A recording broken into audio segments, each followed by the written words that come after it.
성한 잔치를 벌여주었습니다. 맹상공께서 그들에게 큰 은혜를 베풀었소. 다들 맹상군처럼 자비로운 영주님을 모시게 된 것을 고맙게 생각하시오. 백성들은 엎드려 절을 하며 맹상군의 넓은 아량에 고마워했습니다. 풍원의 소식을 들은 맹상군은 그가 처소에 도착하자마자 불같이 화를 내며 물었습니다. 내 그대에게 소장농으로부터 밀린 빚을 받아오라고 했거늘 어찌 수금한 돈으로 잔치를 하고 심지어 차용 증서까지 불태웠단 말이오? 이에 풍원이 대답했습니다.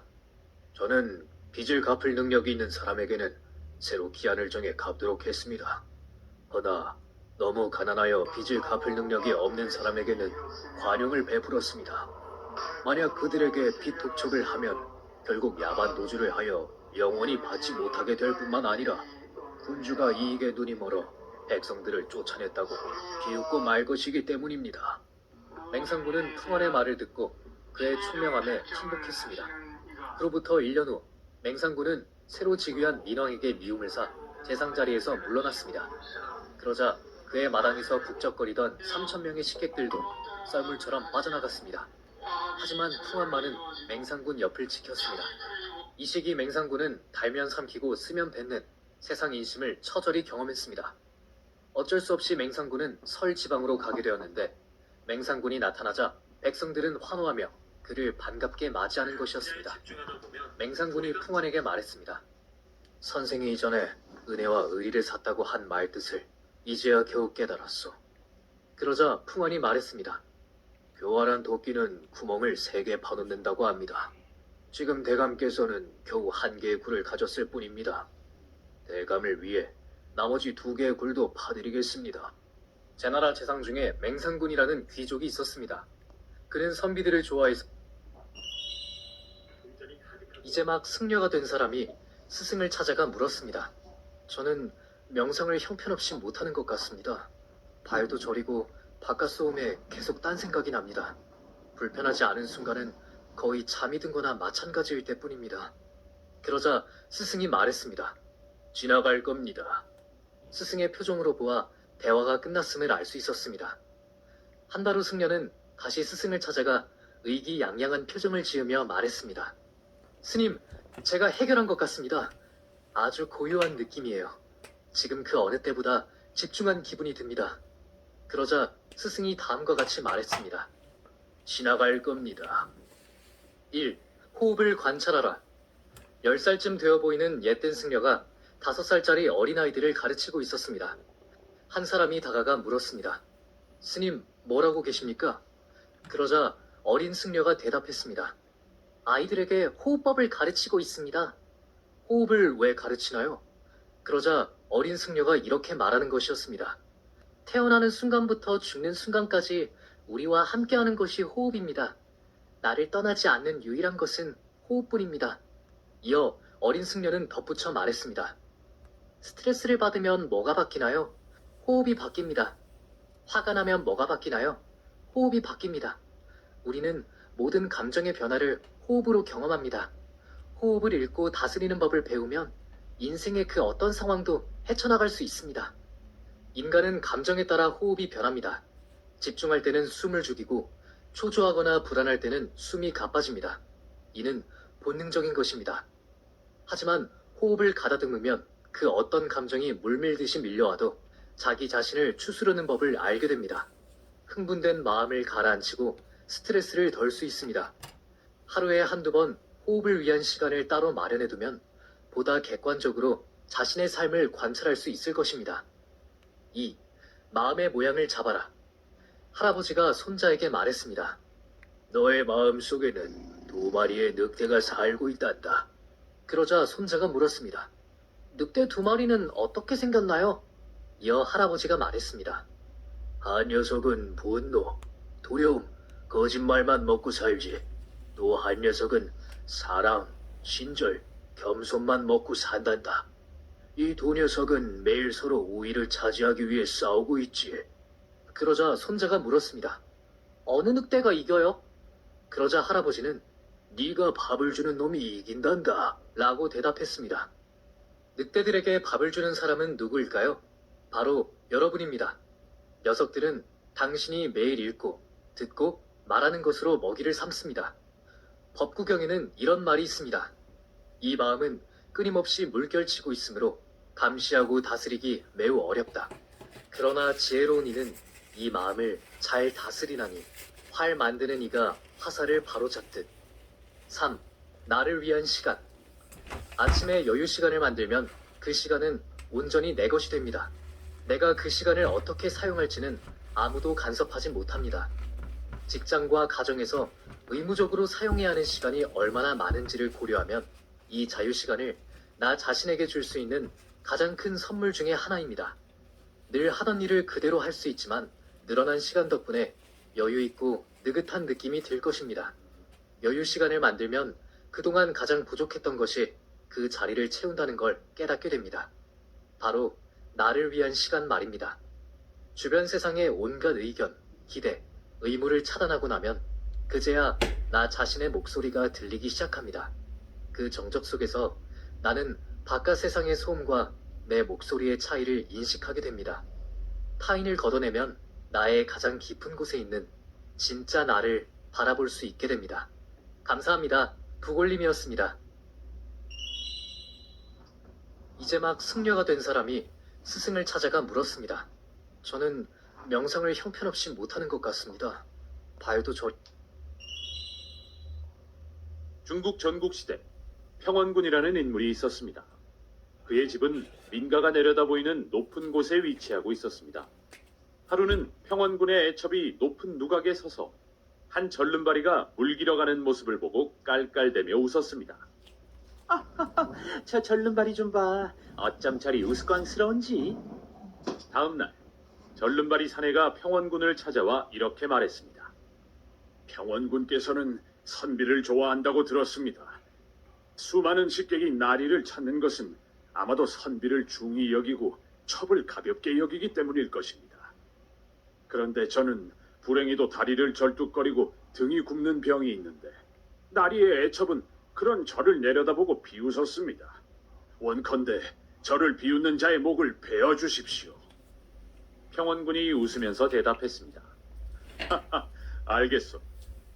그러나 평원군은 절름발이가 돌아가자 웃으면서 이렇게 말했습니다. 저놈 보소. 한 번 웃었다는 이유로 내 애첩을 죽이라고 하다니 가당치도 않은 소리 아닌가. 평원군은 끝내 첩을 죽이지 않았습니다. 그 사건이 있고 나서 식객들은 하나둘 떠나기 시작했습니다. 1년이 지나자 어느새 절반 넘는 식객이 평원군을 떠나버렸습니다. 평원군이 이를 이상히 여겨 물었습니다. 나는 여러분을 예우했소. 또한 그대들에게 크게 실수한 적이 없거늘 어째서 떠나는 이가 이토록 많단 말이오. 그러자 한 식객이 앞으로 나와 말했습니다. 평원군께서는 저번 절름발이 사건을 기억하시는지요? 네, 다 알고 있어. 그 이유는 바로 절름발이를 비웃는 자의 목을 베지 않았기 때문입니다. 고작 그 사건 때문이라니. 그렇습니다. 평원군께서 여색을 좋아하고 식객을 하찮게 여기는 것으로 판단해 떠난 것이옵니다. 평원군은 이 소리를 듣자마자 애첩을 처형했습니다. 그리고는 절름발이 사내 집을 직접 찾아가 사과했습니다. 미안하오. 내 그대에게 큰 신뢰를 범했소. 그 사실이 세상에 알려지자 식객들이 다시 모여들기 시작했습니다. 그러던 어느 날 평원군이 외교 담판을 하기 위해 초나라로 갈 일이 생겼습니다. 그는 자신의 식객 중 용맹하고 학문이 뛰어난 20명을 골라 수행원으로 삼고자 했습니다. 손쉽게 19명을 뽑았지만 나머지 한 명이 마땅치 않아 고심하고 있을 때였습니다. 그때 갑자기 모수라는 사람이 앞으로 나서며 말했습니다. 평원군 나리, 저를 데려가 주십시오. 평원군이 물었습니다. 그대는 내 문화에 있은 지 얼마나 되었소? 모수가 대답했습니다. 3년이 되었습니다. 그러자 평원군이 차갑게 말했습니다. 현명한 선비는 주머니 속에 넣어둔 송곳과 같소이다. 그 끝이 금세 드러난다는 뜻이오. 3년 동안 내가 그대를 몰랐다면 이렇다 할 재능이 없다는 뜻 아니겠소? 미안하지만 여기 남아있으시오. 그러자 모수가 이렇게 대답했습니다. 평원군 나리께서는 저를 한 번도 주머니 속에 넣은 적이 없습니다. 지금 당장 저를 그 주머니 속에 넣어주시면 그 끝이 드러남을 넘어서 송곳 자루까지 밖으로 튀어나올 것입니다. 평원군은 말만 번지르르한 모수가 못 믿어왔지만 혹시나 하는 마음에 그를 수행원으로 삼았습니다. 식객들은 자기 자신을 추천하는 모수를 비웃었습니다. 하지만 모수는 초나라와의 외교전에서 예상 밖의 엄청난 활약을 펼칩니다. 평원군은 집으로 돌아와 식객들에게 말했습니다. 나는 다시는 감히 선비를 고르지 않겠소. 모수 선생의 세치현은 100만의 군사보다 강했소이다. 평원군은 함부로 인재를 재단하지 않을 것이며 혹시라도 자신이 놓친 인재는 없는지 늘 조심하겠다고 선언한 것입니다. 오늘 말씀드릴 고사성어는 낭중지추입니다. 주머니 속의 송곳이라는 뜻으로 뾰족한 송곳은 가만히 있어도 뚫고 삐져나온다는 것입니다. 즉, 뛰어난 재능을 가진 사람은 반드시 남의 눈에 띈을 비유하는 말입니다. 감사합니다. 구골림이었습니다. 중국 전국시대 평원군이라는 인물이 있었습니다. 그의 집은 민가 이었다. 장사꾼은 얼마 전 자신이 구해준 올챙이가 생각났다. 혹시 그 올챙인가 싶어 유심히 쳐다보는데 개구리는 물속에 들어가더니 접시 하나를 물고 나왔다. 금이 가고 깨진 접시였는데 마치 그에게 가져가려는 듯 앞으로 내밀었다. 장사꾼은 웃으며 중얼거렸다. 진짜 그 올챙인가? 내게 보답이라도 하려는 게냐? 그렇지만 깨진 접시로 무얼 하나 싶었다. 부엌에선 쓸 수 없으니 마루에 놓고 가끔 담뱃재나 털기로 했다. 그런데 다음날 아침 장사꾼은 깜짝 놀라고 말았다. 접시에 담뱃재가 산처럼 수북이 쌓여 있던 것이다. 분명 어젯밤에 담뱃재를 딱 한 번 털었을 뿐인데 자기 말고 또 누가 담배를 피웠나 싶었다. 그래서 아직 나이가 어린 새 아들을 불러 추궁했다. 이놈들! 누가 벌써 담배를 태우는 게냐? 응? 머리에 피도 안 마른 녀석들이 어젯밤에 몰래 여기 모여서 논 게야? 아니에요, 아버지. 담배 안 폈어요. 저도요. 우리가 핀 거 아니에요.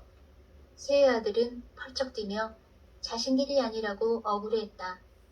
장사꾼은 믿을 수 없었다. 집안에 따로 담배를 피울 만한 사람이 없었던 것이다. 그래서 담뱃재나 비워오라고 호통치고 속상한 마음에 담배를 한 대 태웠다. 새 아들이 접시를 깨끗이 비워오자 장사꾼은 그곳에 담뱃재를 툭 한 번 털었는데 금세 담뱃재가 산처럼 쌓였다.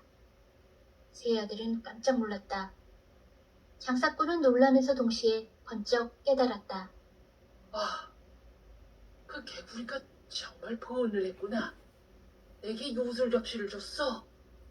장사꾼은 얼른 담뱃재를 털어내고 쌀 한 줌을 놓아봤다. 그랬더니 쌀이 산처럼 수북이 쌓였다. 돈이든 뭐든 놓아두면 수북하게 쌓이니 장사꾼은 큰 부자가 되었다. 좋은 세월이 지나고 장사꾼은 이제 나이가 많이 들었다. 장사꾼은 요술 접시 때문임을 알고 있었다. 서로 요술 접시를 상속받을 속셈으로 모시려 했던 것이다. 분명 아버지가 죽으면 새 아들의 싸움으로 집안이 풍비박산 날 것이 틀림없었다. 이제 요술 접시는 요물 접시가 될 판이었다. 장사꾼은 고민 끝에 요술 접시를 없애기로 했다. 아들들 몰래 새벽녘에 혼자 집을 빠져나가 인근 산으로 갔다. 그리고 어느 한 곳에 접시를 묻었다. 산을 오르내리느라 기운이 다 빠졌지만 장사꾼은 이제 편안한 마음으로 눈을 감을 수 있었다. 아버지가 죽자 새 아들은 장례도 미뤄둔 채 접시부터 찾았다. 온 집안을 샅샅이 뒤졌는데 접시는 나오지 않았다. 뭐야? 아버지가 우리 몰래 어디 감춰둔 거 아니야? 새 아들은 아버지가 생전에 간 곳이 있는지 하인들을 추궁했다. 그러자 며칠 전 새벽녘에 산으로 가는 아버지를 봤다는 말이 나왔다. 새 아들은 당장 산으로 달려갔다. 아버지가 분명 산에 접시를 묻었을 거라고 생각했다. 틀림없었지만 정확한 위치를 모르니 산을 헤매도 헛수고였다.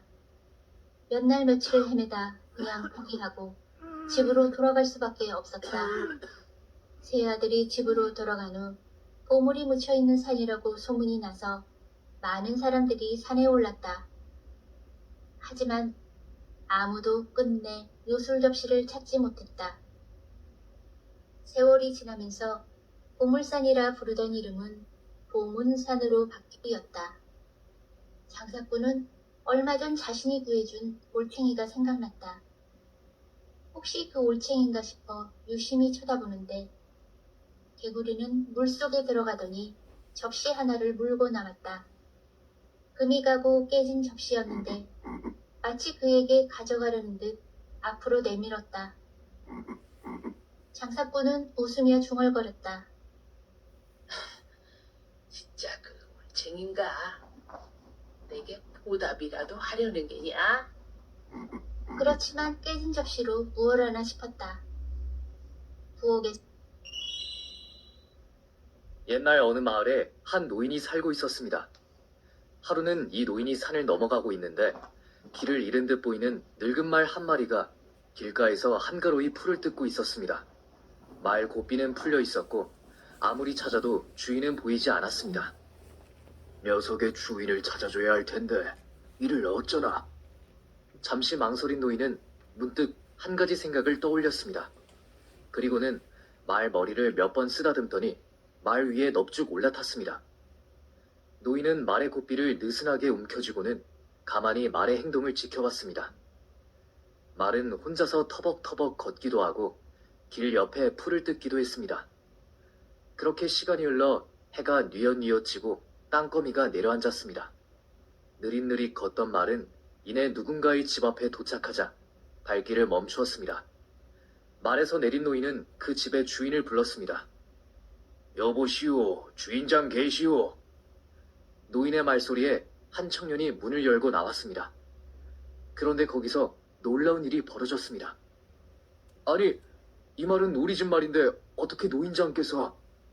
산길을 넘어오다 만났소이다. 청년이 말했습니다. 어제 아침 이놈의 말이 갑자기 뛰쳐나가 어떻게 찾을지 걱정하고 있었던 참입니다. 잘 됐구려. 어서 말고삐를 받으시오. 잠시만요, 어르신. 이를 어떻게 보답해야 할지. 보답은 무슨... 그래도 살해는 해야죠. 그럼 저녁밥이나 주시구려. 청년과 노인은 함께 저녁을 먹으며 이런저런 이야기를 나눴습니다. 어르신, 사실 궁금한 게 하나 있는데 어떻게 말의 주인을 찾아내셨는지요? 나야 아무것도 한 게 없었네. 사실 자네 집을 찾은 건 내가 아니고 자네 말이라네. 나는 그저 이 말이 길에서 벗어나지 않게만 도와줬을 뿐이야. 노마지지라는 말이 있습니다. 숲속에서 길을 잃을 때 늙은 말을 따라가면 길이 보인다는 사자성어입니다. 그런데 이 이야기의 숨은 반전은 단순히 말을 빌리라는 것에 있지 않습니다. 말의 무의식, 즉 내면에 숨겨진 본능을 탐구해보라는 것입니다. 인간도 마찬가지입니다.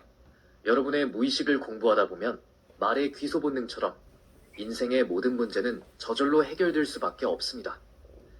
이야기 속에서 말은 여러분의 무의식을 상징합니다. 노인은 당신의 의식을 뜻하며 길은 여러분이 추구해야 할 가치입니다. 길 옆의 풀은 인생을 살아가며 만나는 온갖 유혹들입니다. 결국 사사로운 욕심에 흔들리지 않고 길에서만 벗어나지 않는다면 당신이 원하는 것은 무엇이든 간에 얻을 수 있습니다. 핵심은 얼마나 자기 자신에 대해서 잘 알고 이해하고 있느냐입니다. 길을 잃었을 때, 해결책이 보이지 않을 때 당신의 무의식을 들여다보시기 바랍니다. 먼저 무언가가 자꾸 마음에 떠오른다면 그것은 일단 시도해볼 만한 가치가 있는 것이라 여기면 좋겠습니다. 처음부터 큰 결단으로 일을 저지르기보다는 시험 삼아 이것저것 시도해보길 권합니다. 저는 이것을 무의식의 씨 뿌리기라고 표현합니다. 그렇게 다양한 씨앗들을 당신의 마음속 밭에 뿌려두고 잠깐 동안 잊어도 좋습니다. 어떤 씨앗은 당신 밭에 어울리지 않아 금방 시들어버릴 것입니다.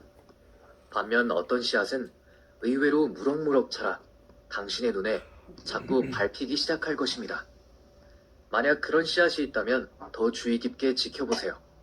그 작은 씨앗 하나가 장차 세상을 떠받들 커다란 바오밥 나무로 자라게 될 옛날 어느 마을 안녕하십니까. 야담 선비입니다. 가난한 스님과 소장수라 무슨 일이 있었던 거죠? 어느 깊은 산속에 집신을 삼아 팔아서 생계를 꾸려가는 가난한 스님 한 분이 계셨습니다. 장이 열리는 날에 그동안 미뤄왔던 물품들을 사려고 산을 내려가고 있었습니다. 그런데 길 옆 풀숲에 보자기 하나가 떨어져 있습니다. 주워서 열어보니 돈이 20냥이나 들어있습니다. 20냥이면 현재 가치로 200만원 정도입니다. 꽤 큰 돈입니다. 아이고, 이걸 잃어버린 사람은 애가 타겠구먼. 어찌 찾아줘야 하나? 그리고는 스님이 가지고 있던 2냥도 그 돈주머니에 함께 넣고는 길을 재촉합니다. 한참 뒤 저 멀리 보이는 주막. 여기는 지난번 호박씨 까먹던 주막인데 마이너스는 좀 해결됐을려나? 이제 와서 이러시면 어떡해요? 스님 식사하시려고? 아니 물이나 한 잔 주시구려. 잠시만 기다려보시오. 어떡하실 거냐고요? 지금 이 양반 완전 백제라 이거네? 아니 무슨 일이요? 글쎄 손님이 지금 밥을 다 자시고는 돈을 잃어버려서 밥값이 없다 하시잖아요. 지난달부터 계속 마이너스인데. 예? 아니 잃어버린 돈이 얼마요? 20냥이요. 돈 담긴 보자기 그 색깔이 어찌 돼요? 붉은 빛이 도는 보자기요. 그럼 그대가 주인 맞소이다. 자 여기 참 내 돈 2냥은 꺼내놓고. 잠깐 지금 뭐 하시는 거예요? 그 2냥은 왜 꺼내시오? 아니 이것은 내 돈이요. 지금 뭔 소리를 하시는 게요? 내 돈주머니에서 다 내 돈이요. 아니 잃어버린 돈이 20냥이라 하지 않았어?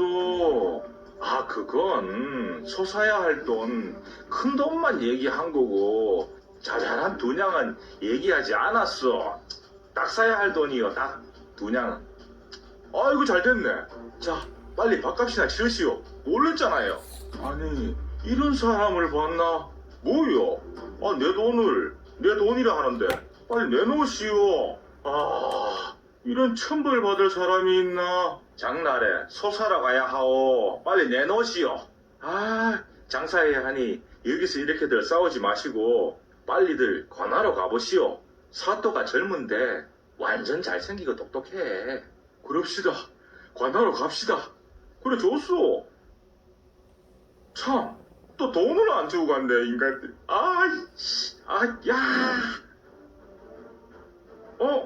이 사또는 지난번 그 기름장수 돈 해결한? 무슨 일들이요? 이 스님이 내가 잃어버린 돈 22냥을 주었는데 2냥은 자기 거라 우기고 있습니다요. 사또, 어찌 이런 날벼락이 있단 말이요? 내가 주운 돈은 20냥이요. 그 돈주머니 안에 내 돈 2냥을 같이 넣어둔 것 뿐이요.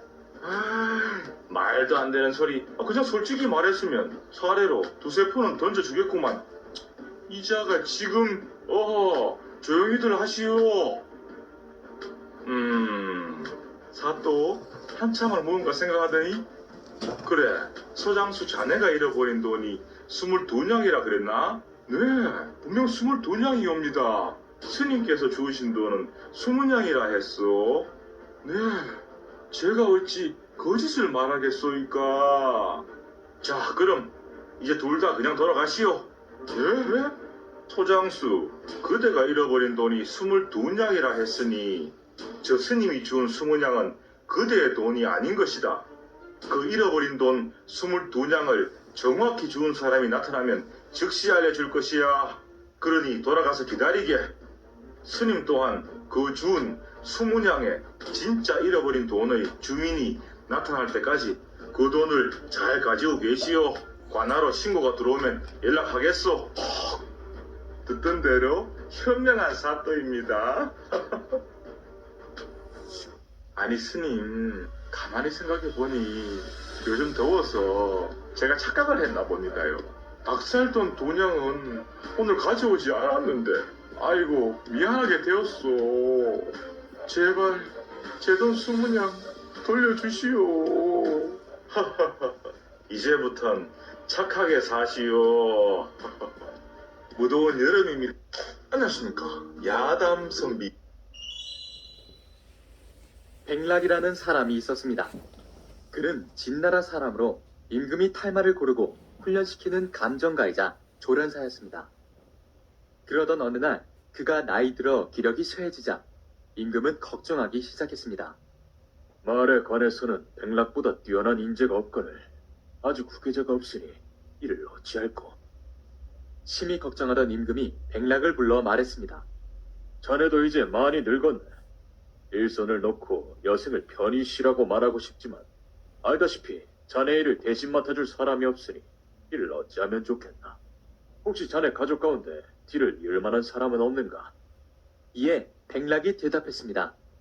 배야, 말의 체형과 근육을 보면 좋은 말인지 아닌지는 누구나 알 수 있습니다. 그러나 전하의 명만은 겉모습만 보고는 알지 못합니다. 앞으로 나타날 잠재된 가능성까지 읽어낼 수 있어야지요.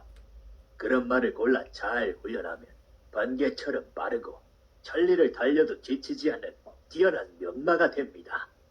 제 자식들 가운데 좋은 말을 고를 줄 아는 녀석은 많지만 잠재된 가능성까지 발견하는 눈을 가진 녀석은 아직 없사옵니다. 임금이 근심스러운 표정을 하자 백락이 다시 말했습니다. 제가 전하의 명마를 볼 줄 아는 눈을 가진 사람을 하나 알기는 합니다. 그래, 어서 말해보아라. 바로 구방구라는 인물로 시장에서 채소와 뗄나무를 내다 파는 사람입니다. 보잘것없어 보이지만 말을 보는 눈만큼은 저에 못지 않습니다. 임금은 당장 구방고를 불러들여 말했습니다. 너는 전국을 샅샅이 뒤져 천하의 명마가 될 망아지를 찾아오너라. 네, 알겠사옵니다, 폐하. 말을 찾아 전국을 떠돌던 구방고가 석 달 만에 망아지 한 마리를 데리고 궁궐로 돌아왔습니다. 폐하, 명마가 될 망아지 한 마리를 찾았습니다. 임금은 흥분한 기색을 감추지 못하고 급히 물었습니다. 그래, 그 말이 어떻게 생겼느냐? 예, 누렇게 생긴 암망아지입니다. 당장 끌고 와보거라. 그런데 막상 끌고 온 말은 거무스름하게 생긴 순망아지가 아니겠습니까? 임금은 구방고를 내쫓은 다음 백락을 불러 매우 환한 목소리로 말했습니다. 자네가 추천한 사람은 완전 엉터리야, 엉터리. 말의 색깔도 구별하지 못하고 암수도 모르는 사람이 어찌 천하의 명마를 고른단 말인가? 백락이 차분한 태도로 왕에게 말했습니다. 폐하, 구방구는 말에 관해서는 전문가 중에 전문가입니다. 그의 능력은 솔직히 말해 저보다 훨씬 뛰어납니다. 왕이 다시 물었습니다. 그런데 어찌 암수조차 제대로 구별하지 못한단 말이냐? 폐하, 저는 아직도 말을 고를 때 외모에서 풍기는 인상을 중요하게 여깁니다. 반면 구방구는 저와 달리 외모를 크게 신경 쓰기보다 말의 내면과 타고난 자질을 먼저 보는 것 같습니다. 구방구는 전체적인 것들을 중시했기 때문에 껍데기가 검은지 흰지 또 암놈인지 순놈인지가 전혀 중요하지 않았던 모양입니다. 임금은 미심쩍기는 했지만 그래도 전문가의 말인지라 백락의 말을 믿고 그 말을 훈련시켰습니다. 얼마간의 시간이 흐른 뒤 그 망아지는 정말로 천하의 둘도 없는 명마가 되었습니다. 오늘 이야기의 핵심은 이렇습니다.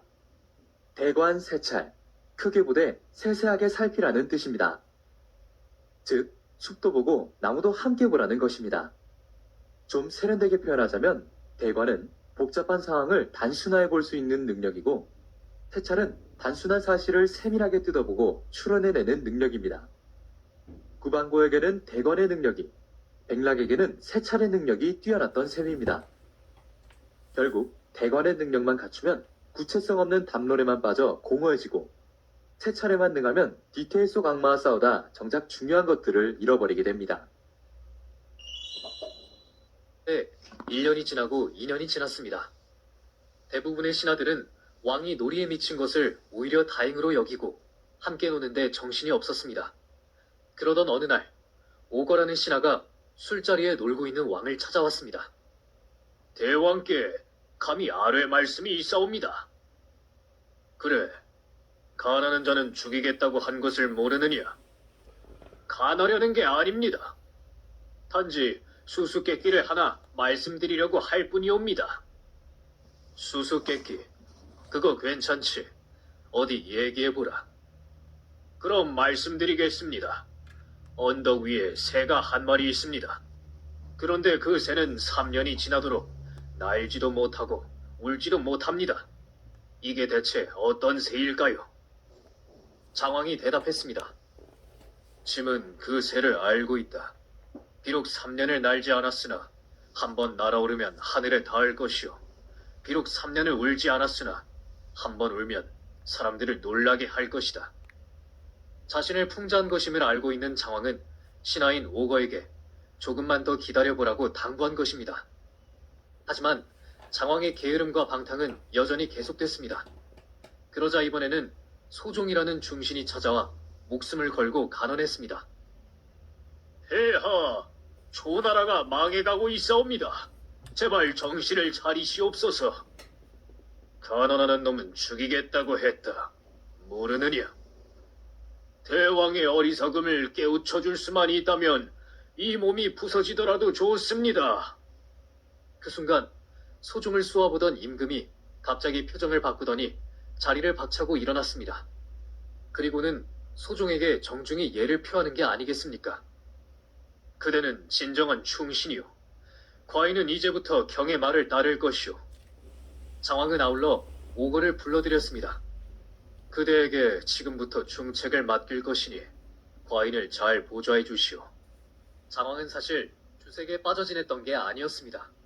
놀이에 미친 척하면서 매일 신하들의 행동을 관찰하고 함께 일할 사람과 물리쳐야 할 사람을 점찍어 놓았던 것입니다. 큰 도량으로 사람을 품어라. 장왕이 난을 평정한 뒤 공을 세운 장수들을 위로하기 위해 궁중에서 성대한 연회를 베풀었습니다. 오늘 밤은 누구에게도 구애받지 말고 마음껏 즐기도록 하라. 연회는 밤늦도록 이어졌습니다. 흥에 겨워 술잔이 오가는 사이 갑자기 광풍이 몰아쳐 등불이 순식간에 모두 꺼져버리고 말았습니다. 그 순간 장왕이 아끼는 애첩 한 명이 비명을 질렀습니다. 이 무슨 해괴한 짓이냐? 대왕, 얼른 불을 밝히십시오. 어둠을 틈타 어떤 자가 애첩 몸을 어루만진 것이었습니다. 방금 그자의 가끈을 끊어 쥐고 있으니 빨리 불을 켜면 어떤 작자인지 찾을 수 있을 겁니다. 순간 연애는 찬물을 끼얹은 듯 조용해졌습니다. 왕이 가장 아끼는 애첩의 몸을 더듬었다니 그자는 보나마나 죽음을 면하기 어려웠습니다. 그런데 이때 장왕이 애첩의 부탁을 묵살하고 다음과 같이 말했습니다. 아직 불을 켜지 마라. 이 모든 일은 짐이 술을 지나치게 마셨기 때문에 일어난 일이다. 장수들은 들어라.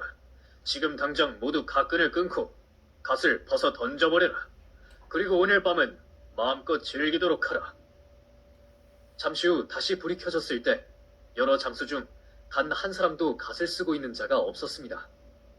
그로부터 2년 후 중원의 대국인 진나라가 대군을 동원하여 초나라를 공격했습니다. 그러자 제일 먼저 초군의 선두에 나서서 용맹하게 싸우는 신하가 있었습니다. 초나라는 그 신하의 활약으로 마침내 진나라의 대군을 격퇴할 수 있었습니다. 전쟁이 끝난 다음 장왕이 그 신하를 불러 말했습니다. 참으로 자네의 공이 컸다. 이런 용사를 아직까지 크게 쓰지 못했으니 나의 과실이 크다. 그런데 그대는 왜 이렇게 죽기 살기로 싸웠는가? 신하가 바짝 엎드려 말했습니다. 2년 전 가끔 뜯긴 사내가 바로 저였습니다. 엄한 벌을 받아야 하는 상황에서 대왕의 은총으로 목숨을 건졌기에 언젠가 꼭 대왕을 위해 싸울 것이라 다짐했습니다. 이 일화는 유명한 절영지언으로 가끈을 끊고 즐기는 연애라는 뜻입니다.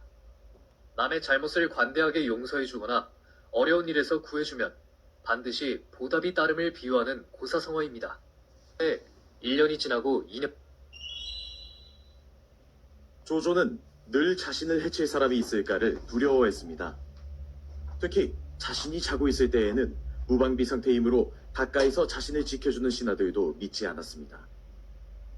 조조는 항상 신하들에게 다음과 같이 말했습니다.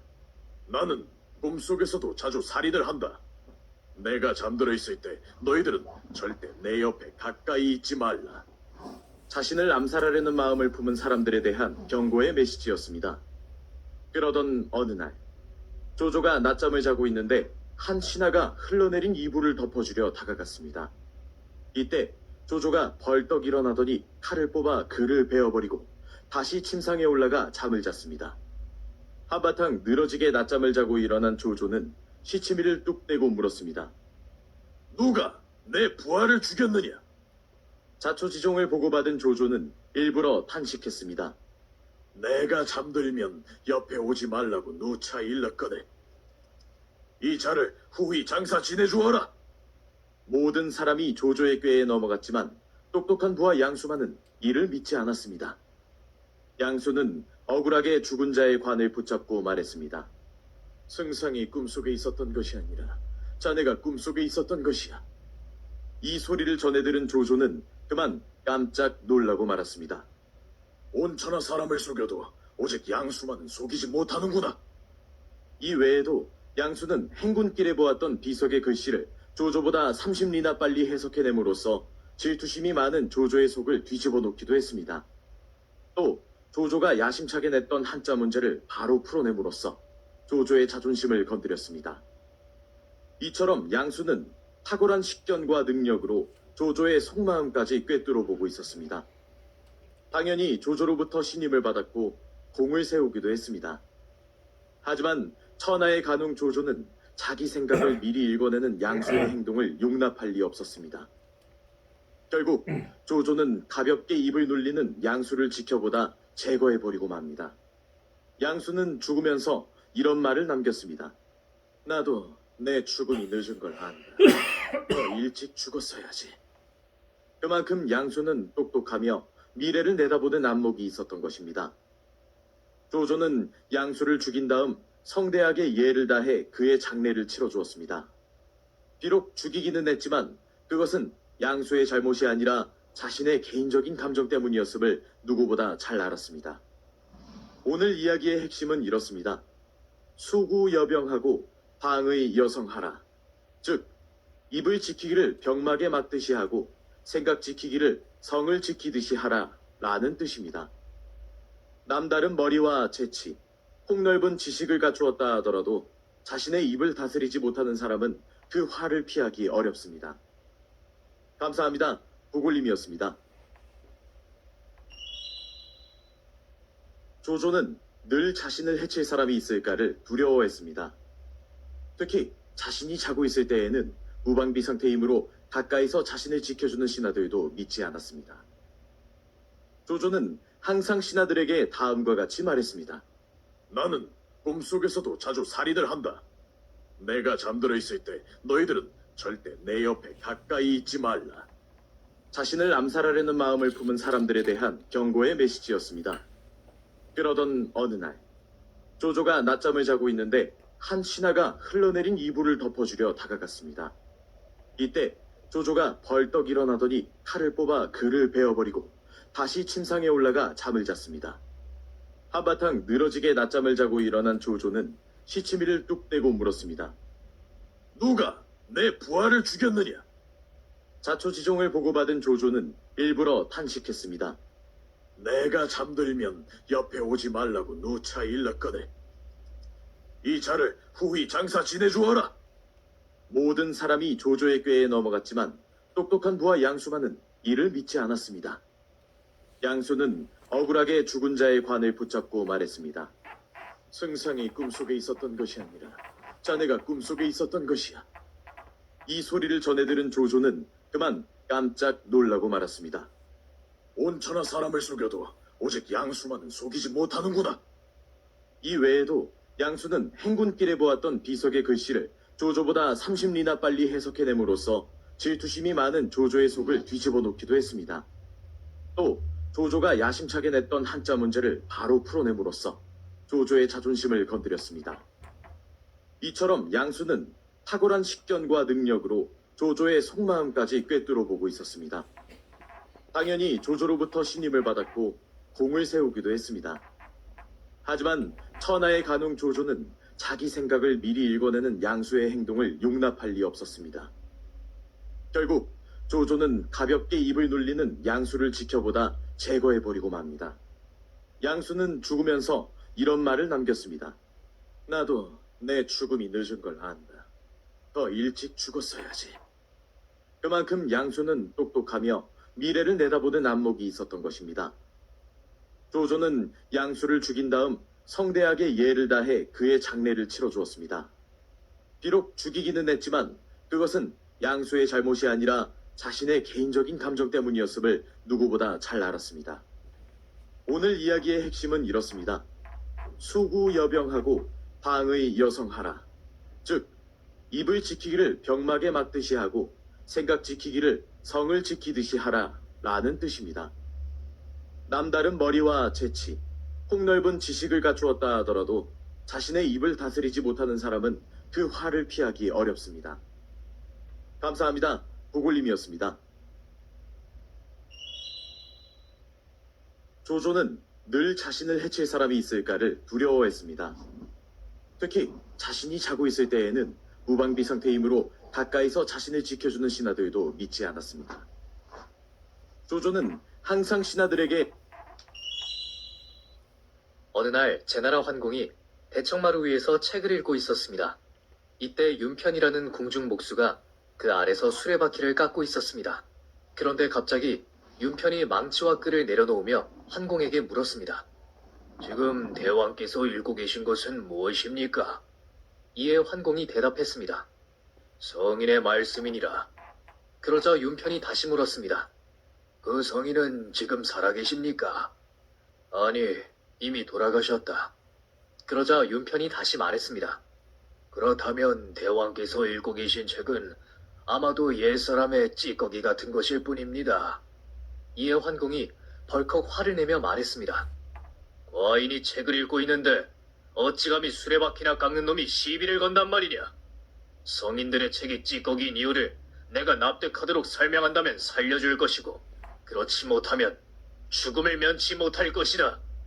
제나라 환궁은 춘추 전국시대 최초의 패자로 천하를 호령하던 군주였습니다. 그런 환공이 읽고 있던 책을 일개 목수인 윤편이 찌꺼기라고 말했으니 당장 목을 베일 수 있는 상황이었습니다. 이에 윤편이 대답했습니다. 제가 평소에 하는 일의 경험에 비추어 말씀드리겠습니다. 수레바퀴를 깎을 때 많이 깎으면 헐렁거려서 꽉 맞물리지 않고 덜 깎으면 막박해서 들어가지 않습니다. 더 깎지도 않고 덜 깎지도 않게 하는 것은 손 감각으로 터득해 마음에 흡족할 뿐이어서 입으로 말할 수 없으니 바로 그 사이에 비결이 존재합니다. 때문에 자식에게 깨우쳐줄 수가 없고 제 자식은 그것을 저한테서 물려받을 수가 없습니다. 제 나이 70이 되도록 수레바퀴를 깎고 있는 것은 이러한 기술의 이치 때문입니다. 옛 성인도 그와 마찬가지로 가장 핵심적인 깨달음은 책에 전하지 못하고 세상을 떠났을 것입니다. 그러니 대왕께서 읽고 계신 것은 옛사람이 남긴 찌꺼기일 뿐이라고 말씀드린 것입니다. 장자 천도편에 나오는 윤편의 일화입니다. 장자는 이 일화를 통해 참다운 진리는 말이나 글로 담아낼 수 없음을 말하고 있습니다. 옛 성현의 경전을 아무리 읽는다고 해도 이는 단지 글에 불과하기 때문에 그 깨달음을 온전히 담아내기 어렵다고 본 것입니다. 이어 장자는 외물편에서 이런 말도 합니다. 통발은 물고기를 잡기 위해 있으나 물고기를 잡으면 통발은 잊히게 마련이다. 올가미는 토끼를 잡기 위해 필요하지만 토끼를 잡으면 올가미는 잊힌다. 마찬가지로 말은 뜻을 나타내기 위한 것인데 뜻을 얻었으면 말은 잊어버린다. 득어망전은 물고기를 잡으면 통발을 잊는다는 의미로 목적을 이루면 목적의 수단으로 쓰인 도구에 더 이상 집착하지 말라는 뜻입니다. 인간은 언어로 개념을 포착하는 동물입니다. 그러나 그 언어는 사물의 껍데기만 붙잡을 뿐 그 본질을 자세히 볼 수 없습니다. 결국 장자가 윤편의 이야기를 통해 우리에게 들려주고 싶은 이야기의 핵심은 이렇습니다. 절대 경지에 들어서면 수단은 물론이거니와 그 경지에 들어섰다는 것마저 잊어버... 어느 날 제나라 환공이 대청마루 위에서 책을 읽고 있었습니다. 이때 윤편이라는 궁중 목수가 그 아래서 수레바퀴를 깎고 있었습니다. 그런데 갑자기 윤편이 망치와 끈을 내려놓으며 환공에게 물었습니다. 지금 대왕 전국 시대의 한 나라에 소후라는 왕이 있었습니다. 그는 신하들의 마음을 알아보기 위해 손톱을 깎다 일부러 손톱 부스러기 하나를 숨겼습니다. 그리고는 신하들에게 명령했습니다. 방금 깎은 손톱 하나가 보이지 않는다. 불길한 징조이니 어서 찾아보아라. 그의 명령이 떨어지기 무섭게 신하들은 손톱을 찾기 시작했습니다. 하지만 손톱은 자신의 소나기에 있었으니 신하들이 이를 찾을 리 만무했습니다. 그런데 이때 한 신하가 외쳤습니다. 폐하, 여기 손톱을 찾았습니다. 어찌된 영문인지 정말로 그 신하의 손에 손톱이 들어있었던 것입니다. 사실 그 손톱은 왕 몰래 한 신하가 자신의 손톱을 잘라 바친 것이었습니다. 소후왕은 아무것도 모른 채 하며 그를 칭찬해 주었습니다. 소후는 이러한 방법으로 누가 거짓말을 하는지 또 누구를 곁에 두어야 하는지를 구별해냈습니다. 귀국자는 이러한 방법을 마예술이라 했습니다. 마예술은 상대의 심리를 자극해 속셈을 털어놓도록 유도하는 행위입니다.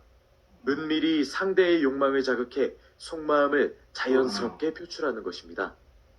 실제로 마의술은 고금을 막론하고 광범위하게 활용되었습니다. 마의술과 관련된 이야기 하나를 더 들려드리도록 하겠습니다. 깊은 산 속에 유명한 절 하나가 있었습니다. 그 절의 주지인 해통대사에게는 두 제자가 있었는데 누구에게 주지 자리를 넘겨야 할지 고민하고 있었습니다. 그러던 어느 날 주지 스님은 두 제자를 불렀습니다. 오늘 너희에게 곡물 한 포대기를 나눠줄 것이다. 봄이 되거든 이 씨앗을 파종하여 정성껏 길러야 할 것이야. 네, 알겠사옵니다. 또한 가을이 되어 곡식을 거두어드리거든 나에게 가져오도록 하라. 주지 스님은 지나가는 말로 아마 곡식을 더 많이 거둔 사람이 미래의 주지가 될 것이야 라고 말했습니다. 어느덧 시간이 흘러 곡식이 무르익자 제자인 진흥은 곡식을 한 짐 가득 싣고 주지 스님을 찾아왔습니다. 그런데 어떻게 된 영문인지 다른 제자인 문어는 빈손으로 올라오는 것이 아니겠습니까? 이 광경을 보고 해통대사가 물었습니다. 어찌하여 너는 빈손으로 올라오는 것이냐? 스님, 송구스럽습니다. 제가 파종을 제대로 하지 못한 탓에 곡식이 발아하지 못했습니다. 하여 쌀 한 톨 얻지 못하고 빈손으로 올라오는 길입니다. 해통은 그 대답을 듣고 그 즉시 문헌을 미래의 주지로 지명했습니다. 이에 다른 제자인 진흥이 그 결과를 인정할 수 없다며 해통에게 따져 물었습니다. 스님, 분명 곡식을 더 많이 거둔 사람에게 주지 자리를 물려주신다고 하지 않으셨습니까? 그런데 어찌 쌀 한 톨 얻지 못한 문헌에게 그 자리를 물려주려 하십니까? 저는 스님의 행동을 도저히 이해할 수 없습니다. 그러자 주지인 해통이 그 이유를 다음과 같이 설명했습니다. 원래 너희 둘에게 준 씨앗은 모두 삶았던 씨앗이다. 그런데 어찌 삶은 씨앗에서 싹이 날 수 있겠느냐? 오늘 이야기의 핵심은 이렇습니다. 내면의 진심은 반드시 밖으로 드러난다는 것입니다. 인생이라는 길에서 더욱 멀리 나아가는 법, 바로 진실함입니다. 진실함이야말로 최고의 해법임을 깨달아야 합니다. 장자는 말합니다. 진실로 슬픈 사람은 소리내지 않아도 슬픔이 느껴지고 진실로 화를 내는 사람은 성내지 않아도 위험이 느껴지며 진실로 친한 사람은 웃지 않아도 친근함이 느껴진다. 진실함이 속마음에 있는 사람은 정신이 밖으로 발동된다. 이것이 진실함이 귀중한 까닭이다. 감사합니다. 부골님이었습니다. 전국시대의 한 나라에 소후라는 왕이 있었습니다.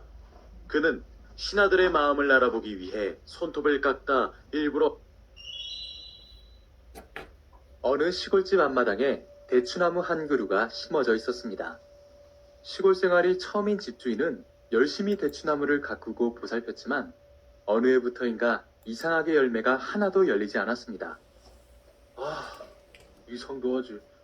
이렇게 열심히 가꾸고 정성을 들이는데 왜 열매를 맺지 못하지? 반면 옆집 건너편 할머니 집에 있는 대추나무는 한 해도 거르지 않고 풍성한 열매를 맺었습니다. 이에 궁금증이 생긴 젊은이가 할머니를 찾아가 물었습니다. 할머니 집 대추는 이렇게 많이 열리는데 저희 집 대추나무는 왜 열매를 맺지 못하는 것일까요? 이에 할머니가 말했습니다. 대추나무는 그렇게 잘해주면 열매가 열리지 않아. 그럼 어떻게 해야 할까요? 그러자 할머니는 이렇게 말씀하셨습니다. 그러지 말고 대추나무 밑에 개나 염소를 묶어놔. 할머니, 죄송한데 저희 집에는 개나 염소가 없는데요. 그러자 할머니가 다시 이렇게 말했습니다. 그러면 지나가면서 몽둥이로 한두 대씩 때려. 할머니의 말대로 지나가면서 작대기로 한두 대씩 툭툭 치니까 다음 해 놀랍게도 정말 많은 대추가 열렸습니다. 이것이 무슨 원리인가 생각해보니 바로 대추가 궁해진 것이었습니다. 예전에는 편안해서 열매를 안 맺다가 위기를 느끼고서야 종족 번식을 위해 많은 열매를 맺은 것입니다. 1. 궁. 궁은 막다른 곳에 이르러 더 이상 앞으로 나아갈 수 없는 상황을 가리킵니다. 그런데 인생의 중요한 전환기는 바로 궁한 상태에서 일어납니다. 대추나무가 그러하듯 인간 역시 안락과 평화 속에서는 굳이 변화하려 애쓰지 않습니다. 부서지고 망가지고 궁해져야 그제야 변화를 도모합니다. 공자가 말한 궁즉변, 저는 이 말을 참 좋아합니다. 힘들고 어렵지만 궁으로 나를 내몰 때 더욱더 단단한 내가 된다는 사실을 잘 알고 있기 때문입니다. 독일어 중에 앙스트빌리테라는 단어가 있습니다. 불안 속에 피는 꽃이라는 뜻입니다.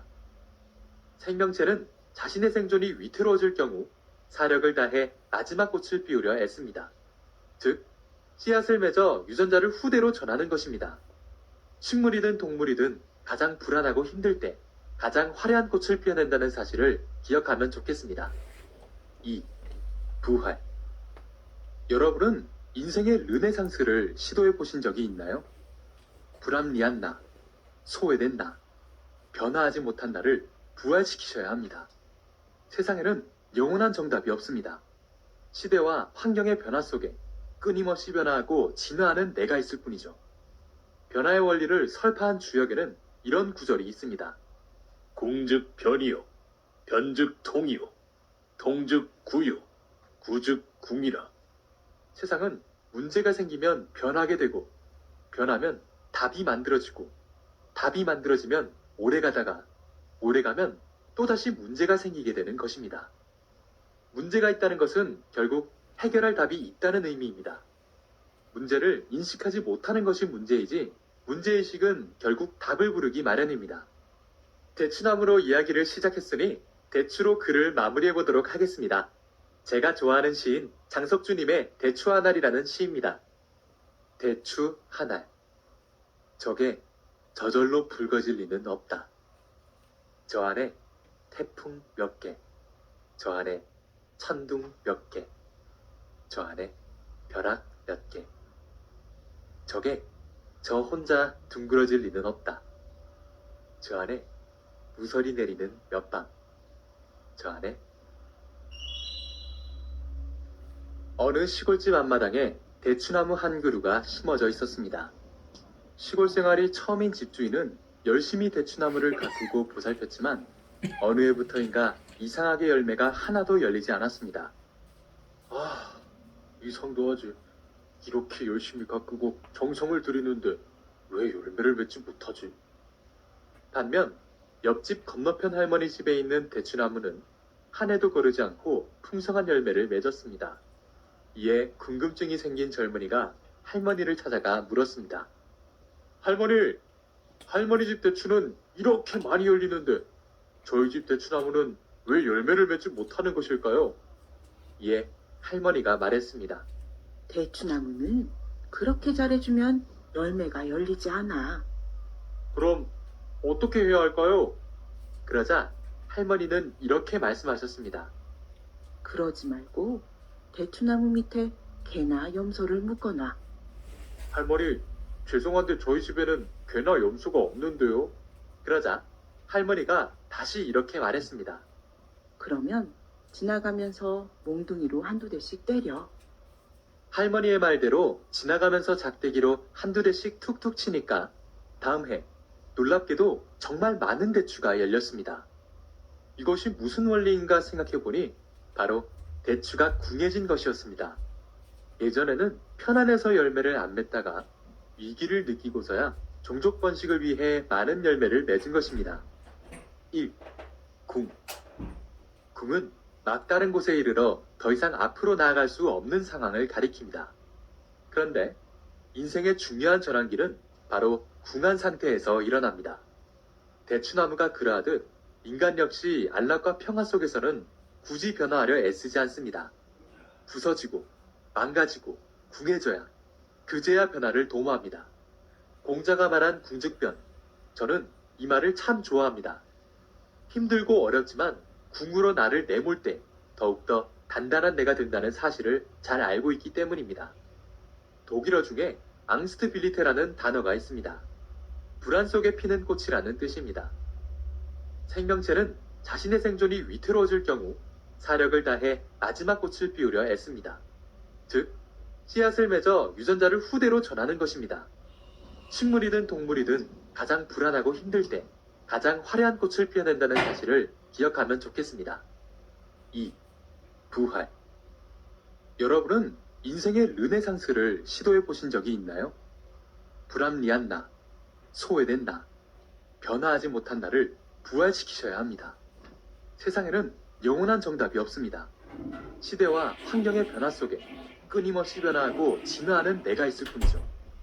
변화의 원리를 설파한 주역에는 이런 구절이 있습니다. 궁즉 변이요, 변즉 통이요, 통즉 구요, 구즉 궁이라. 세상은 문제가 생기면 변하게 되고, 변하면 답이 만들어지고, 답이 만들어지면 오래 가다가, 오래 가면 또다시 문제가 생기게 되는 것입니다. 문제가 있다는 것은 결국 해결할 답이 있다는 의미입니다. 문제를 인식하지 못하는 것이 문제이지, 문제의식은 결국 답을 부르기 마련입니다. 대추나무로 이야기를 시작했으니 대추로 글을 마무리해보도록 하겠습니다. 제가 좋아하는 시인 장석주님의 대추 하날이라는 시입니다. 대추 하날. 저게 저절로 붉어질 리는 없다. 저 안에 태풍 몇 개, 저 안에 천둥 몇 개, 저 안에 벼락 몇 개. 저게 저 혼자 둥그러질 리는 없다. 저 안에 무설이 내리는 몇 밤, 저 안에 어느 시골집 앞마당에 대추나무 한 그루가 심어져 있었습니다. 시골 생활이 처음인 집주인은 열심히 대추나무를 가꾸고 보살폈지만 어느 해부터인가 이상하게 열매가 하나도 열리지 않았습니다. 이상도 하지. 이렇게 열심히 가꾸고 정성을 들이는데 왜 열매를 맺지 못하지? 반면 옆집 건너편 중석 몰초. 하루는 이광이라는 사람이 사냥을 하러 갔다가 헌공이 깊은 한숨을 쉬며 대부 순식에게 말했습니다. 괭나라만 정벌하면 천하를 가질 수 있는데 괭나라를 치려면 우나라를 거쳐가야만 하오. 이를 어찌 해결하면 좋겠는가? 이에 대부 순식이 헌공에게 말했습니다. 폐하, 우나라 임금에게 폐하가 가장 아끼는 벽옥과 명마 4필을 선물해 보시지요. 그런 후에 길을 내달라고 부탁하면 반드시 들어줄 것입니다. 이에 헌공이 대답했습니다. 어허, 수국의 벽옥은 선조 때부터 내려오는 귀한 보물이고 굴산말 4필은 내가 가장 아끼는 준마요. 만일 우나라가 이들 곡물만 받아 챙기고 길을 열어주지 않으면 어찌한단 말이오. 폐하, 너무 염려 마십시오. 길을 빌려줄 생각이 없다면 우리 쪽의 곡물 같은 건 받아들이지 않을 것이고 만일 곡물을 받고 길을 열어준다면 이는 마치 창고에 잠시 보관하는 일과 같은 것입니다. 창고에 일시 보관하는 일과 같다라. 좋소. 병의 뜻대로 해보시오. 헌공은 자신감 넘치는 순식을 보고 그에게 일을 맡겼습니다. 순식이 곡물을 들고 우나라 임금을 찾아가 말했습니다. 폐하를 위해 진나라에서 귀한 곡물을 가져왔습니다.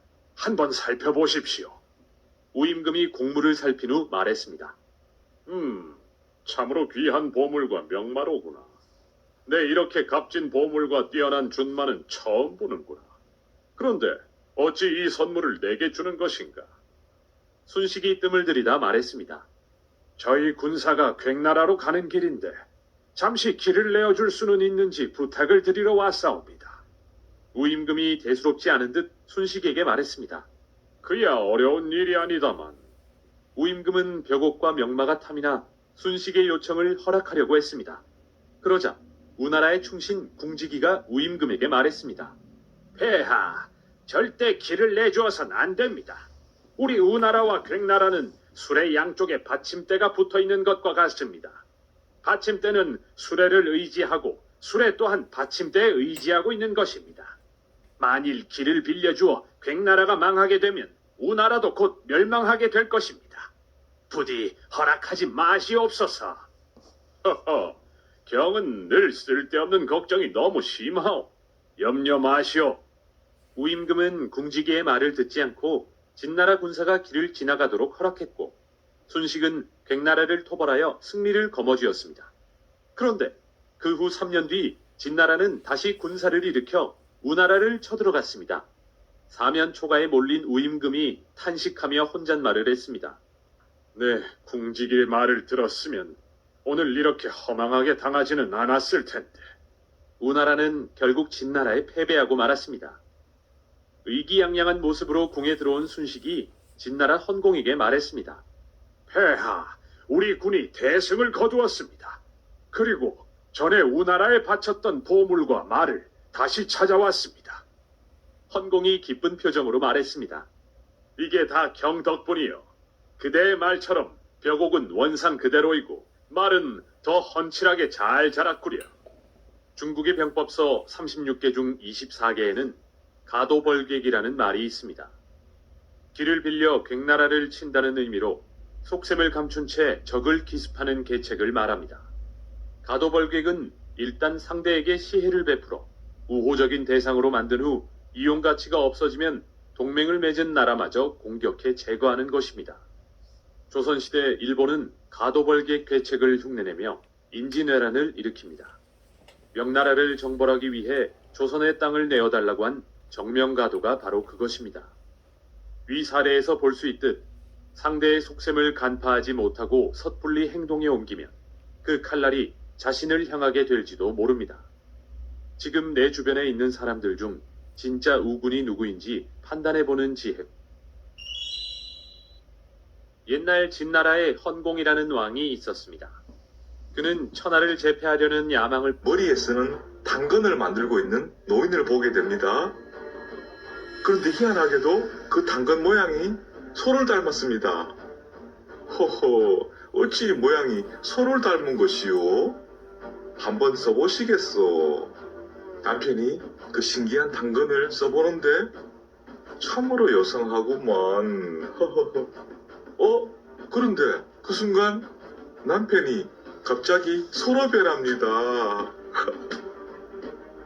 노인은 그렇게 소로 변한 남편을 윗동네를 끌고 가서는 밭에서 일하고 있는 농부에게 혹시 소가 필요하시오? 반값에 팔려 하는데 뭐요? 당장 살이다. 무만 먹이지 마시오. 죽을 수 있으니 그것 빼고는 튼실한 소요. 아이고 고맙소. 자, 그리하여 소로 변한 남편은 한여름 띠약볕 아래에서 죽도록 일만 하게 됩니다. 그 이상한 노인이 어찌 이런 요술을 부렸단 말인가. 그렇게 한 해가 지나도록 남편은 계속해서 일만 합니다. 원 없이. 내가 게으른 벌을 받는구나. 죽고 싶을 정도로 힘든 어느 날이었습니다. 그런데 죽을 방법이 없습니다. 도망칠 수도 없고 무슨 놈의 마을이 낭떠러지 하나가 없는가. 확 뛰어내릴 수도 없고 아, 그때 그 노인의 말이 떠오릅니다. 무만 먹이지 마시오. 죽을 수 있으니. 그래, 무. 그런데 그 흔한 무도 도무지 찾아볼 수가 없습니다. 무랑 무는 싹 치우시오. 저 손은 무 먹으면 죽는다 하니. 이리하여 또 몇 달이 흐른 어느 날 일을 마치고 돌아가는 길이었는데 큰 길 옆 밭에서 무가 자라고 있는 겁니다. 무작정 달려가서는 허겁지겁 무를 먹습니다. 드디어 이 지긋지긋한 삶을 끝내는구나. 농부가 놀라서 정신없이 달려오고 얼른 그 무를 삼켜버립니다. 그 순간 남편 죽는 게 아니고 다시 사람으로 돌아옵니다. 남편도 농부도 놀라 자빠집니다. 자기 집으로 허겁지겁 달려가는데 부인이 놀란 눈으로 버선발로 뛰어나오고 어찌 된 거요 도대체. 사방천지 안 찾아가 본 데가 없어. 미안하오 부인. 내가 잘못했어. 이제부턴 열심히 일하겠어. 아유, 그동안 뭔 일이 있었길래. 자, 그리하여 남편은 자신의 게으름을 뉘우치고 그날부터 열심히 일을 했다 합니다. 그런데 아무리 생각해도 그 요상한 노인이 너무 원망스럽습니다. 며칠 뒤 자신이 썼던 그 소 모양의 당근을 똑같이 만들어서는 그 노인을 찾아갑니다. 처음인 척하고 아이고 참 희한한 당근이구려. 한번 써보시겠소. 그럽시다. 당근 팔아서 돈은 많이 벌었소. 평생 이것만 팔다 보니 집이 몇 채 생기더이다. 그러셨겠지요. 이건 좀 작은 것 같은데 더 큰 거는 없소. 그 노인이 다른 당근을 찾는 사이 얼른 자기가 가져간 당근으로 바꿉니다. 되었소. 맞을 것 같소. 그리고는 그 바꾼 당근을 씁니다. 당연히 아무 일도 안 생깁니다. 노인이 의아한 눈으로 쳐다보는데 왜 그러시오? 아니요. 돈을 내고는 돌아가는 척합니다. 잠시 뒤 그 당근을 벗고는 얼른 옷 속에 감추어 놓았던 그 노인에게서 받은 당근으로 바꿔서는 아무리 생각해도 이건 쓸 일이 없을 것 같소. 그리고는 돌려줍니다. 자기가 가져와서 썼던 당근은 옷 속에 감추고. 뭐야 이거? 어찌하여 서로 변하지 않는 것이야? 그리고는 그 당근을 자기가 써보는데 잠시 뒤 그 노인 서로 변합니다. 그 노인은 죽을까봐 무도 못 먹고 평생 일만 하고 살았다 합니다. 내가 게으른 것도 잘못이지만 사람 가지고 장난치는 머리에 쓰는 당근을 만들고 있는 노인을 보게 됩니다. 이런 사람은 필히 옆에 두세요. 중국 당나라 2대 왕제인 이세민을 섬겼던 신하로 위증이라는 인물이 있었습니다. 위증은 원래 이세민의 형인 이건성의 책사였습니다. 그런데 이건성은 다소 매강구석이 있어서 황제가 되기엔 미덥지 않았습니다. 반면에 아우인 이세민은 야망도 능력도 형보다 한 수 위였습니다. 위증은 황태자인 이건성에게 매일같이 말했습니다. 태자전하, 더 늦기 전에 아우를 죽이십시오. 그렇지 않으면 황태자께서 죽습니다. 그러나 이건성은 우유부단하여 이를 행동에 옮기지 못했고 결국 위증의 예상대로 동생인 이세민에게 살해당하고 맙니다. 이세민이 태종으로 즉위하는 순간 위증은 죄인이 되고 맙니다. 이세민을 죽이라고 조언했던 인물이었으니까요. 눈앞에 끌려온 위증을 보자 이세민이 물었습니다. 형에게 매일같이 나를 죽이라고 말한 게 너냐? 위증이 대답했습니다. 당신의 형님은 바보였습니다. 나는 이렇게 될 줄 알고 하루라도 빨리 당신을 죽이라고 말한 것입니다. 당신의 형님이 좀 더 사리분별을 잘해서 내 조언을 실행에 옮겼다면 당신은 그 자리에 있지 못할 것입니다. 하지만 이것도 운명인 것을 이젠 후회 없습니다. 이렇게 말하는 위증을 보고 이세민은 놀랐습니다. 죽음을 눈앞에 둔 순간에도 당당함을 잃지 않았기 때문입니다. 이세미는 그런 그를 중용하기로 마음먹습니다. 그대는 앞으로 내 곁에서 한시도 떨어지지 말고 계속해서 내 험담을 하라. 재임 기간 동안 위증은 당태종에게 수없이 많은 간언을 올렸습니다. 위증의 깐깐한 간언에 분노한 당태종은 위증을 끌어내어 참아라 라는 말을 수없이 했습니다. 하지만 무사들에게 끌려나가는 순간 채 10걸음도 지나지 않아 그만두어라 라고 외쳤습니다. 이후 세월이 흘러 위증이 죽자 이세미는 탄식하며 이렇게 말했다고 합니다. 나는 거울로 삼을 인물을 잃었다. 이제 두 번 다시 나의 진짜 모습을 볼 수 없을 것이다. 1. 직언해주는 사람. 당신은 과연 어떤 사람들과 어울리고 있습니까? 대부분 자기와 죽이 잘 맞는 사람과 함께 하실 겁니다. 예컨대 취미나 취향이 같다거나 가치관이 비슷하거나 내 의견에 대체로 동의해줄 사람을 두실 겁니다. 그래야 마음이 편하니까요. 이는 지극히 당연한 것입니다. 하지만 성장하는 사람이라면 당신은 틀렸다라고 옆에서 직언해줄 사람이 있어야 합니다. 인간은 자기만의 생각에 빠져 폭주할 때 대개 틀린 길로 갑니다. 선입견만 강해져서 세상의 실체를 보지 못하기 때문이죠. 그런 사태를 피하기 위해서라도 위징처럼 자신의 잘못을 지적해줄 친구를 곁에 두고 그의 말에 귀를 기울여야 합니다. 2. 역사로부터 배우는 사람. 역사를 아는 사람을 반드시 옆에 두시기 바랍니다. 미래에 무슨 일이 일어날지는 아무도 모릅니다. 따라서 미래를 대비할 수 있는 교재는 역사밖에 없습니다. 세상사의 거대한 흐름은 과거 역사를 살펴보면 유추할 수 있습니다. 단적으로 인류가 문명을 가진 존재로 살아온 지는 1만 년 정도밖에 되지 않았습니다. 현재 인간 세계에서 벌어지고 있는 일은 과거에 있었던 일의 새로운 버전에 불과합니다. 역사로부터 배우는 사람을 옆에 두면 그 안에서 최적의 것을 선택하는데 큰 도움을 받을 수 있을 것입니다. 역사학자 아널드 조지프 토인비는 말합니다. 인류에게 가장 큰 비극은 지난 역사에서 어떤 교훈도 얻지 못한다는 데 있다 라고 말입니다. 3. 여행하는 사람. 사람의 인생이 100년이라면 그동안에 경험할 수 있는 것은 지극히 제한적입니다. 때문에 자기 바깥에서도 배움의 대상을 찾아봐야 합니다. 가장 손쉬운 게 책이고 다음이 여행이자 사람입니다. 특히 여행을 자주 하는 사람을 옆에 두어야 합니다. 그들을 곁에 두는 순간 당신의 좁은 시야와 생각은 확장되고 그동안에 볼 수 없었던 새로운 눈을 안겨줄 것입니다. 기독교 초기 사상가인 아우구스티누스는 말합니다. 여행하지 않는 사람은 그 책의 한 페이지만 읽는 것과 같다. 4. 책을 읽는 사람. 거인의 어깨에 올라타면 더 멀리 볼 수 있다. 베르나르드 샤르트르의 말입니다. 기왕지사 세상을 잘 살아가려면 책을 통해 위대한 현인들의 지혜를 빌려야죠. 책을 읽는 사람은 거인의 어깨에 올라타 있는 사람들입니다. 책을 읽는 사람을 가까이 두는 것은 또 다른 거인들을 여러 거느리는 것과 같습니다. 독서를 통해 세상을 살아가는 힘과 자신의 행복을 찾아가는 길을 발견하면 좋겠습니다. 감사합니다. 성실한 청년이 있었습니다. 그는 부지런하기로는 세상에서 둘째가라면 서러울 정도였습니다. 하지만 어찌된 까닭인지 하는 일마다 제대로 되는 것이 하나도 없었습니다.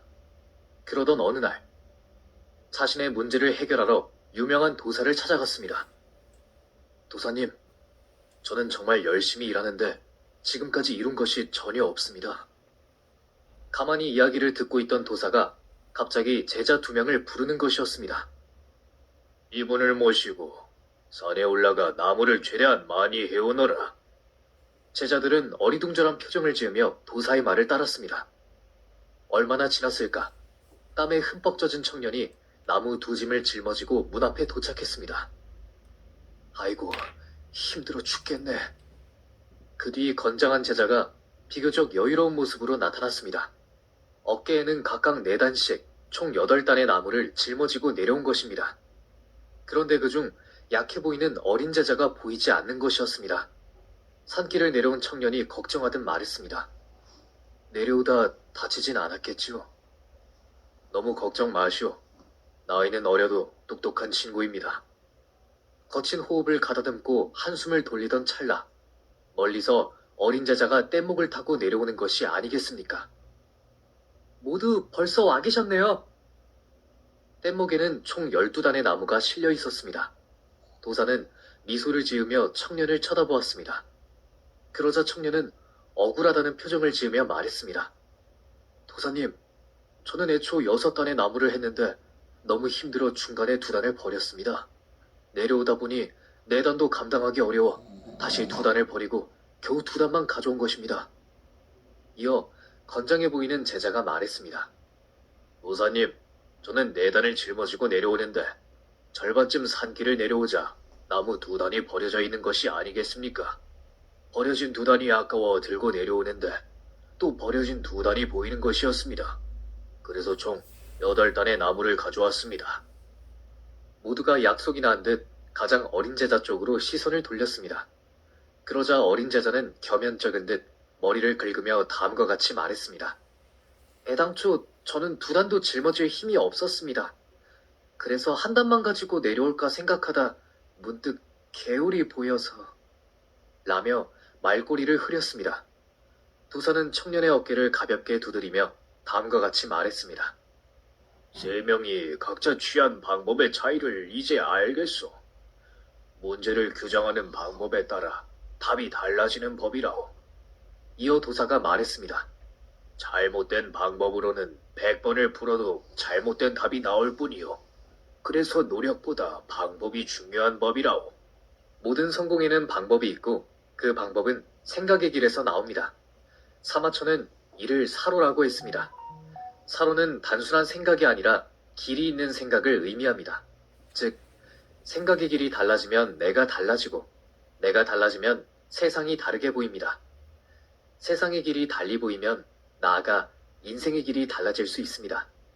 그래서 사마천은 배우길 좋아하되 깊게 생각해야 마음으로 그 뜻을 알게 된다라고 말했습니다. 사로가 있어야 출로가 있습니다. 나의 마음 자세가 바르게 서야 사물의 문제를 올바르게 규정할 수 있으며 그에 대한 해답도 찾아낼 수 있습니다. 편견과 오만이 가득 찬 마음으로는 그 어떤 문제도 제대로 풀어낼 수 없습니다. 잠깐이라도 노력보다 방법을 고민하는 시간이 되었으면 좋겠습니다. 감사합니다. 부굴림이었습니다. 성실한 청년이 있었습니다. 그는 부지런하기로는 세상에서 둘째가라면 서러울 정도였습니다. 하지만 어찌된 까닭인 어느 날 초나라 왕에게 먹으면 영원히 살 수 있는 불사약을 바치겠다는 나그네가 있었습니다. 한 어르신이 카페에서 친구들과 대화를 나누고 있었습니다.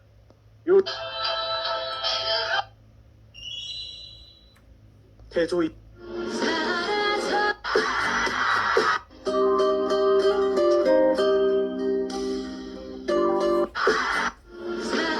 바둑을 두곤 했습니다. 두 사람의 실력은 대등했으나 언제나 이기는 쪽은 이성계였습니다. 이상도 해라.